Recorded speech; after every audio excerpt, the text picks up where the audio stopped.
Chapter ৩৪৮ terrifying wrath. এক ঝলক হালকা সোনালি আলো বাতাসের বুক চিরে দ্রুতগতিতে চলে গেল। মনে হল সেটা যেন একটা শূন্য জায়গায় গিয়ে সজোরে আঘাত করল, কিন্তু সাথে সাথেই সেখানে হঠাৎ করে উজ্জ্বল আগুনের শিখা জ্বলে উঠল। সেই আগুনের মাঝখান থেকে দ্রুত একটা অবয়ব ফুটে উঠল, যে একটা কালো টাক্সেডো আর গাঢ় লাল রঙের আলখাল্লা পরেছিল।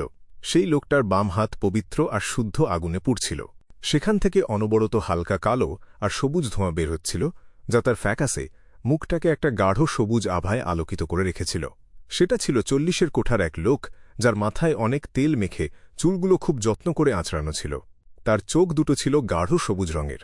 সেই চোখে কোনো আবেগ না থাকলেও সেখানে যন্ত্রণার কোনো চিহ্নও ছিল না। সে আর কেউ নয়, রেথ স্টিভ। সে তার মাথা ঘুরিয়ে ক্লাইন মোরেত্তির দিকে এক দৃষ্টিতে তাকাল, যে তখন গুদামের ছাদের ওপর দাঁড়িয়েছিল। ক্লাইন হঠাৎ করেই খুব চমকে গেল, কারণ সে অনুভব করল তার শরীর অদ্ভুতভাবে ঠান্ডা হয়ে যাচ্ছে। এমনকি সান ব্রোচ থেকে আসা তীব্র তাপও এই হাড়কাঁপানো ঠান্ডাকে আটকাতে পারছিল না। তার শরীর খুব দ্রুত শক্ত হয়ে গেল, আর তার চোখ দুটো স্থির হয়ে আসল। তার চোখের মণিতে তখন সেই একই প্রতিচ্ছবি ভেসে উঠল, একটা কালো টাক্সেডো, গাঢ় লাল রঙের আলখাল্লা, মাথায় চপচপে তেল মাখা চুল, একজোড়া গাঢ় সবুজ চোখ আর ৪০ বছরের এক ফ্যাকাসে মানুষের মুখ ব্যাককোট। প্রায় এক মুহূর্তের মধ্যেই ক্লাইন সেই স্টিভের নিয়ন্ত্রণে চলে গেল, আর তার চিন্তাভাবনাগুলো ধীরে ধীরে অবশ হয়ে আসতে লাগল। এটা ছিল একজন সিকোয়েন্স ৫ রেথের ক্ষমতা। এটা এক অদ্ভুত ক্ষমতা, যা থেকে নিজেকে বাঁচানো প্রায় অসম্ভব। ভাগ্যক্রমে ক্লাইন আগে থেকেই এই ব্যাপারে যথেষ্ট সচেতন ছিল এবং নিজেকে প্রস্তুত করে রেখেছিল। তাছাড়া অশুভ আত্মাদের ভর করা প্রতিরোধ করার জন্য তার কাছে থাকা পবিত্র করার ক্ষমতাগুলো বেশ কার্যকর ছিল। পুরোপুরি জ্ঞান হারানোর আগেই সে তার আত্মিক শক্তি বা স্পিরিচুয়ালিটি জাগ্রত করল, এবং সেটা তার বুকের কাছে থাকা গাঢ় সোনালি রঙের সান বার্ড ব্রোচের ভেতর ঢুকিয়ে দিল। ঠিক যখন সে নিজের গলা টিপে ধরার জন্য হাত তুলতে যাচ্ছিল, তখনই আকাশ থেকে এক চমৎকার উষ্ণ আর পবিত্র আলো নেমে আসল। এটা যেন সূর্য থেকে আসা আলোর এক বিশালাকার স্তম্ভ, যা তার সাথে উজ্জ্বলতা আর পবিত্রতা নিয়ে আসল এবং ক্লাইনকে চারপাশ থেকে ঘিরে ফেলল। এটা ছিল সান ডোমেনের একটি জাদুকরী মন্ত্র, হোলি লাইট সামানিং। সেই পবিত্র আলোর মাঝখানে সেই অদৃশ্য ভর করার ক্ষমতা বা পজিশন দুর্বল হয়ে গেল, আর ক্লাইনের চোখগুলো হঠাৎ করেই তার সজীবতা ফিরে পেল। এর ঠিক পরপরই তার শরীরে আগুন ধরে গেল। মুহূর্তের মধ্যে তার শরীর পুড়ে ছাই হয়ে গেল, আর সেখানে পড়ে রইল কেবল এক টুকরো পোড়া কাগজ। ঠিক সেই সময়ে দুই গুদামের মাঝখানের ফাঁকা জায়গা থেকে ক্লাইন লাফ দিয়ে বেরিয়ে আসল। সে তার ডাবল ব্রেস্টেড ফ্রক কোট আর সাথে সিল্কের হ্যাটটা পরেছিল। সে একটু আগেই হওয়া বিস্ফোরণের আগুনের কুণ্ডলি থেকে লাফিয়ে বের হল। তার লাঠিটা অনেক আগেই কোথাও ছিটকে পড়ে গিয়েছিল। তার মাথার ওপরে যে অশুভ ছায়াটা ভাসছিল, সেটাও আগুনের শিখায় পুরোপুরি ধ্বংস হয়ে গিয়েছিল। সেটা এখন ছাই হয়ে চারদিকে ছড়িয়ে ছিটিয়ে পড়ছিল। ক্লাইন নিজের অবস্থা বোঝার আগেই অনুভব করল তার গোড়ালি কেউ একজন অদৃশ্যভাবে শক্ত করে চেপে ধরেছে। তার পায়ের নলি, হাত, বুক, এমনকি তার জামাকাপড়ও যেন অনেকগুলো হাত শক্ত করে ধরে আছে। তার স্পিরিট ভিশন অনেক আগেই চালু করা ছিল। সেখানে ক্লাইন অগণিত ঝাপসা আর স্বচ্ছ অবয়ব দেখতে পেল। তাদের মধ্যে কারো শরীর অসম্পূর্ণ, কারো শরীর রক্তে ভেজা, কারো গায়ের চামড়া পুড়ে কালো হয়ে গেছে, আবার কেউ কেউ বরফের মতো ফ্যাকাসে আর ঠান্ডা। ফুক লাইনের ঘাড়ে হঠাৎ করে এক অদ্ভুত হিমশীতল হাওয়া এসে লাগল। ভয়ে তার গায়ের লোম খাড়া হয়ে গেল, আর তার শরীর অনিয়ন্ত্রিতভাবে কাঁপতে শুরু করল। তার বুকের ওপর থাকা গাঢ় সোনালি রঙের সানবার্ড ব্রোচটা হঠাৎ করেই তীব্র আলোয় জ্বলে উঠল। পরপর ক্লাইনের চারপাশে সোনালি রঙের মায়াবী আগুনের শিখা জ্বলে উঠতে শুরু করল। সেই আগুন থেকে সূর্যের পবিত্র আভা বের হচ্ছিল। সেগুলো এতটাই ঘন ছিল যে মনে হচ্ছিল আগুনের একটা সমুদ্র তৈরি হয়েছে। এটা ছিল সান ডোমেনের একটি ক্ষমতা, ফায়ার অফ লাইট। ক্লাইনের চারপাশে সেই ভয়ঙ্কর প্রেতাত্মাগুলো নিঃশব্দে চিৎকার করে উঠল এবং মুহূর্তেই অদৃশ্য হয়ে গেল। ক্লাইনের ঘাড়ের পেছনের সেই হাড় কাঁপানো ঠান্ডা বাতাসের বদলে এখন সান ব্রোচের তীব্র তাপ অনুভূত হতে লাগল। সাময়িকভাবে নিজেকে নিরাপদ ভেবে ক্লাইন একটা স্বস্তির নিঃশ্বাস ফেলল। যদিও সে আগে থেকেই প্রস্তুতি নিয়েছিল এবং প্রতিপক্ষকে আটকানোর জন্য জিনিসপত্র সাথে রেখেছিল, তাও একজন সিকোয়েন্স ৫ রেথের সাথে সরাসরি লড়াই করাটা অনেক বেশি ঝুঁকিপূর্ণ ছিল। তার সাজানো এই নাটকটা একদম শুরুতেই প্রায় ব্যর্থ হতে চলেছিল। ম্যারিকের থেকে খুব একটা দূরে নয়, সেই গাঢ় লাল আলখাল্লা পরা স্টিভের শরীরটা কিছুটা ধোঁয়ার মতো হয়ে গেল। তার বাম হাতের উজ্জ্বল আগুনের শিখাগুলো কালো রঙের এক আভার আঘাতে নিভে গেল। তার চোখ দুটো থেকে গাঢ় সবুজ আলো বের হচ্ছিল, যা ঘৃণা আর লালসায় ভরা ছিল। মনে হচ্ছিল সে তার হিতাহিত জ্ঞান আর চিন্তা করার ক্ষমতা হারিয়ে ফেলেছে। এই সময়ে বন্দুকের গুলির আওয়াজে সতর্ক হয়ে ম্যারিক কিছুটা দূরে সরে গেল। মাটির নিচ থেকে যে অবশ মুখের জম্বিগুলো উঠে আসছিল, ম্যারিক তাদের নির্দেশ দিল ওয়্যারউলফ টায়ারকে ঘিরে ফেলার জন্য। সে সেখানে পিচ্ছিল বরফের স্তর আর পচা কাদার স্তর তৈরি করল যাতে শত্রুর চলাফেরায় বাধা সৃষ্টি করা যায়।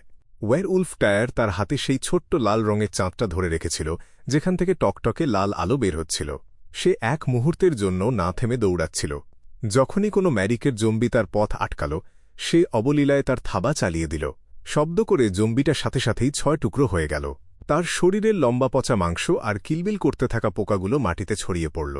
ওয়্যারউলফ টায়ার এক মুহূর্তের জন্য থমকে দাঁড়িয়ে নিজের হাতের থাবার দিকে অবিশ্বাসের দৃষ্টিতে তাকাল। সে তখনই বুঝতে পারল যে এই স্কারলেট লুনার করোনা তাকে শুধু গতিই দিচ্ছে না, আরও অনেক কিছু দিচ্ছে। সে অনুভব করল যে সে এখন খুব শক্তিশালী আর অদ্ভুত কিছু জাদুকরী ক্ষমতা আয়ত্ত করে ফেলেছে। টায়ার দৌড়ানো বন্ধ করে ফ্যাকাসে মুখ করে দাঁড়িয়ে থাকা ম্যারিকের দিকে ঘুরে তাকাল।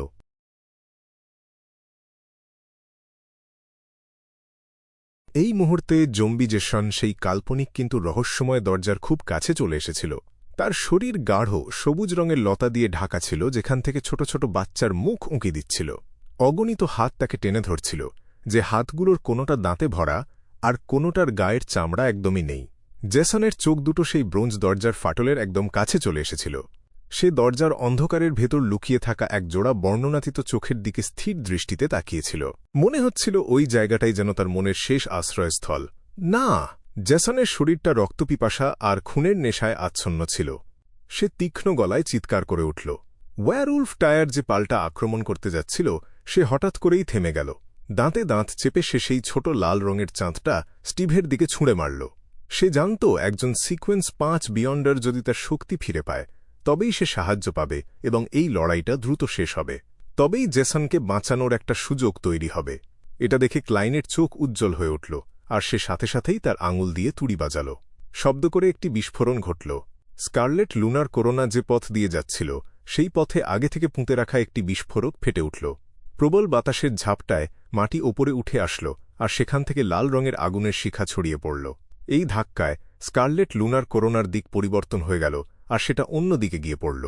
আর একটা বিস্ফোরণ ঘটল, আর চারদিকে আগুনের আলো জ্বলে উঠল। ক্লাইন লাফ দিয়ে সেই স্কারলেট লুনার করোনার দিকে এগিয়ে গেল, যেটা তার খুব একটা দূরে ছিল না। হঠাৎ করে একটা ফ্যাকাসে হাতের তালু ঠিক সেই জায়গাটিতে উপস্থিত হল যেখানে স্কারলেট লুনার করোনা পড়তে যাচ্ছিল। সেটা আর কেউ নয়, স্বয়ং স্টিভ। সে অদৃশ্য হয়ে আবার সেখানে আবির্ভূত হয়েছে। তার সহজাত প্রবৃত্তি তাকে সেই লাল চাঁদের পিছু নিতে বাধ্য করেছিল। স্টিভ সেই স্কারলেট লুনার করোনাটা হাত দিয়ে ধরে ফেলল।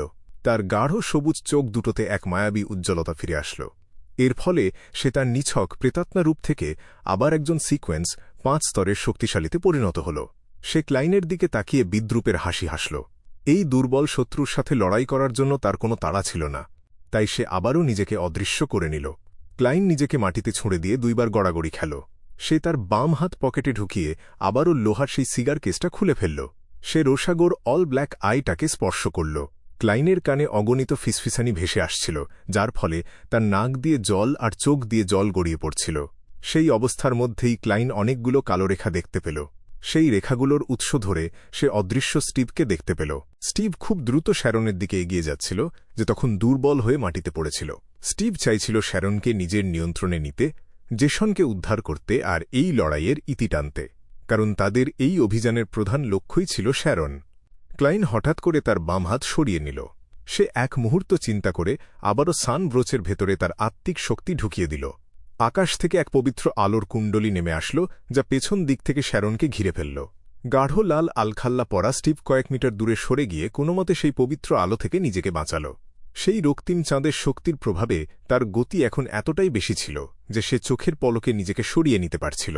কিন্তু ঠিক তখনই মাটিতে হাঁটু গেড়ে বসা ক্লাইন তার ডান হাত তুলল আর তার রিভলভারের ট্রিগার চেপে ধরল। তার লক্ষ্য ছিল জেসন। একটা উজ্জ্বল গুলি ছুটে গেল জেসনের পিঠ লক্ষ্য করে। মনে হচ্ছিল ক্লাইন জেসনকে সেই রহস্যময় ব্রোঞ্জ দরজার ভেতরে ঢুকতে সাহায্য করতে চায়। কিন্তু ঠিক সেই মুহূর্তে স্টিভ অদৃশ্য হয়ে জেসনের পেছনে আবির্ভূত হল এবং তার বাম হাতের তালু দিয়ে গুলিটা আটকে দিল। বিস্ফোরণ থেকে বের হওয়া সূর্যের তীব্র আলো তার হাতে লাগায় সে ব্যথায় তার হাত ঝাঁকিয়ে উঠল। তার চোখের পাতা ছোট হয়ে আসল, কারণ তার গায়ের চামড়া পুড়ে যাচ্ছিল এবং খসে পড়ছিল। তবে সেগুলো খুব দ্রুতই সেরে যাচ্ছিল। হঠাৎ করেই সে আবার একটা তীক্ষ্ণ শব্দ শুনতে পেল। ক্লাইন আবারও তার আঙুল দিয়ে তুড়ি বাজিয়েছে। কাছেই থাকা আরেকটি বিস্ফোরক ফেটে উঠল। সেই ধাক্কায় বাতাসের ঢেউ আর বুলেটের মতো পাথর চারদিকে ছড়িয়ে পড়ল। সেগুলোর অনেকগুলো জেসন আর স্টিভের শরীরে গিয়ে আঘাত করল। না! জেসন এক বুক ফাটানো চিৎকার করে উঠল। তার গায়ের জামাকাপড় ছিঁড়ে গেল আর তার শরীরের সাদা দাগগুলো কালো হয়ে আসল। মনে হচ্ছিল তার শরীর থেকে টাটকা রক্ত বেরিয়ে আসবে। জেসনের মতো একজন জম্বির কাছে, যার শরীর ইস্পাতের মতো শক্ত, এটা খুব বড় কোনো ক্ষত ছিল না। কিন্তু জেসন যে অবস্থায় ছিল তাতে এটা যেন মৃত্যুর হাতছানি হয়ে আসল। জেসন আর নিজেকে ধরে রাখতে পারল না। সেই ভয়ঙ্কর হাতগুলো তাকে টেনে সেই ব্রোঞ্জ দরজার ফাটলের ভেতরে নিয়ে গেল।